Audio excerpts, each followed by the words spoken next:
So let's go ahead and talk about the Shinbox exercise.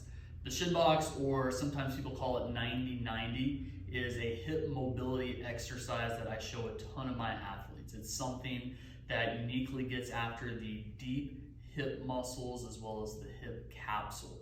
So to set this thing up, you're gonna put your legs kind of like this. You want this leg to be out, forward leg out a little bit. You can see then why it's called a 90-90 position. This kind of creates a 90-degree angle here. Your shins create the outside of a box. So we want to think about good upright positioning with the chest. If you need a yoga block or something to help keep you upright, that's okay. So this is your base position. From there, what I want you to work on is leaning forward a little bit. So almost kind of like that pigeon pose stretch, right? So you're leaning forward, you're gonna feel some pressure in the back of the hip.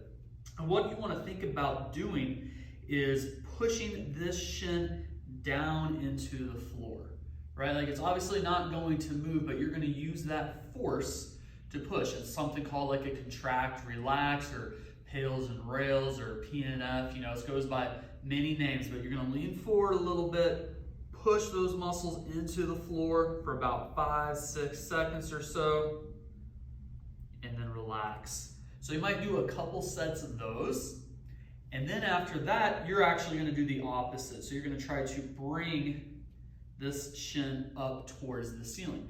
Now, when we're in this forward position, ideally we are very close, if not at, in range of that shin box. So it's not gonna be moving, but we're gonna be trying to fire those muscles at that in range to try to get some good mobility skills. So you're leaning forward again. Again, if you need a yoga block or something to keep that trunk and back in good position, you're pulling up, 5-6 second rest, or 5 or 6 seconds, and then you relax.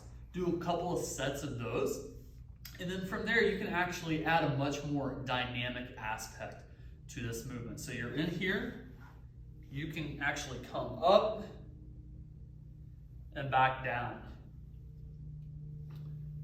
Up and down. Some people like to add a kettlebell or something as a counterweight.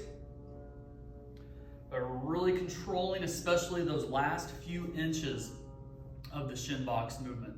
So this is something that is fantastic for hip mobility. So if you lack any type of hip rotation, any type of hip mobility, give the Shinbox a try.